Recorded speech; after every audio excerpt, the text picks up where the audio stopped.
Okay, we come to the ontological argument finally, and the um, book, of course, is Irreligious by John Alan Paulos, author of Innumeracy.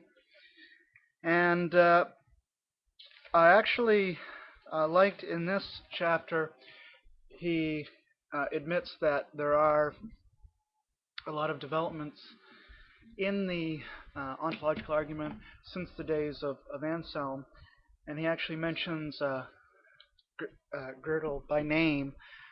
Gödel, the mathematician who did the incompleteness theorem. In any branch of mathematics, there's going to be statements which can neither be proven true nor false, uh, staying just within uh, subject, the subdivision of mathematics. So, Euclidean geometry say there's theorems that can't be proven or disproven. And he actually came up with an ontological argument, unpublished. He didn't publish it, but people since then have published it. Well, here is the ontological argument as Paulos presents it.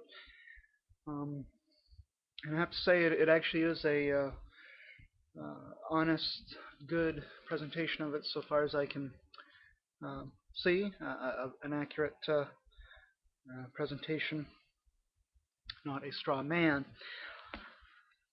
Premise 1, God is a being than which nothing greater can be conceived. And I'd want to add that, a being who may or may not exist, but he says a being in which nothing greater can be conceived. Premise 2, we understand the notion of God as well as the notion of God's really existing. Premise 3, let's also tentatively assume God doesn't exist. Premise 4, if we understand the notion of a positive being and that being really exists, then this being is greater than it would have been if we only understood the notion of it. Premise 5, from these assumptions we conclude that if God did not exist, we could conceive of a being greater than God, a being just like God, but really existing. This is a contradiction, since God is a being than which nothing greater can be conceived. The conclusion number 6, thus assumption 3 is refuted and God exists. So it's a reduction to absurdity. We assume God doesn't exist, and then we think of a being just like God who really exists, and that being would be greater than God, but God is the greatest possible being. So our initial assumption must be wrong, therefore God must exist. Now, before criticizing this argument, Apollos poisons the well a bit with some logical fallacies. He describes various fallacious arguments that commit the fallacy of equivocation, and the implication is that that's what the ontological argument does as well. But he never ties it together how that is. And he calls that logical abracadabra.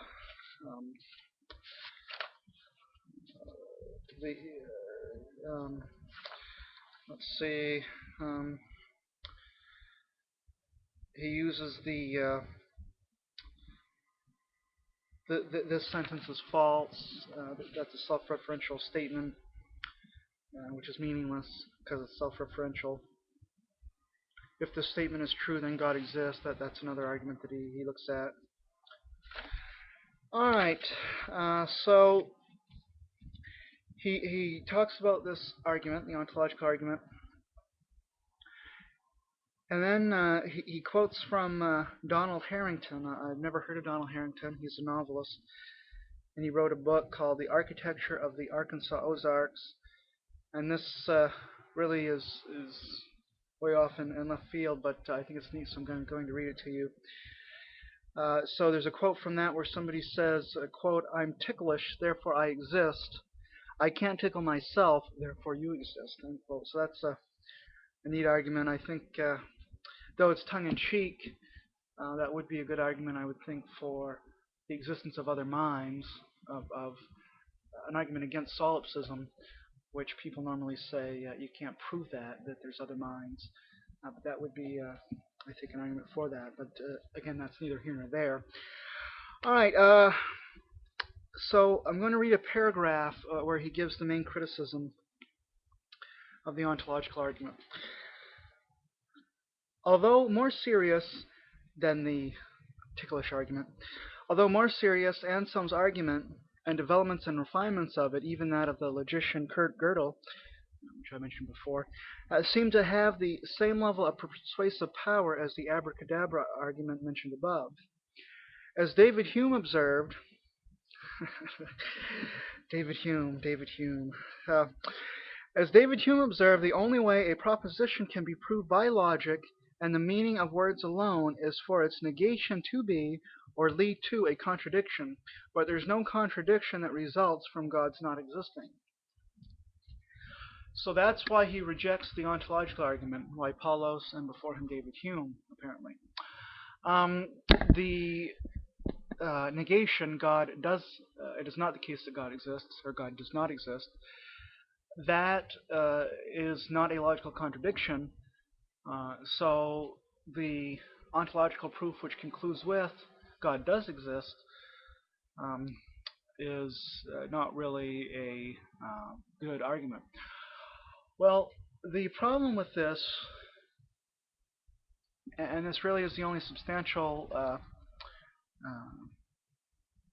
objection that Paulos has, that he spells out. The problem is that saying that God doesn't exist is a contradiction, because God, in this context, is considered to be a necessary being. God is a being which cannot not exist, a being which God's essence, God's nature is that he must exist. So we cannot say that the necessary being doesn't exist. The being that definitely does exist does not exist. That is a contradiction in terms, despite what Paulos is here saying. So when we undercut that objection, that leaves the ontological argument intact.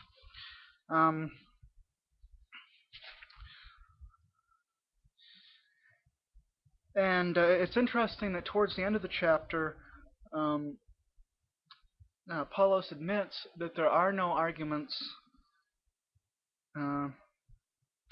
that can conclusively prove that a being like God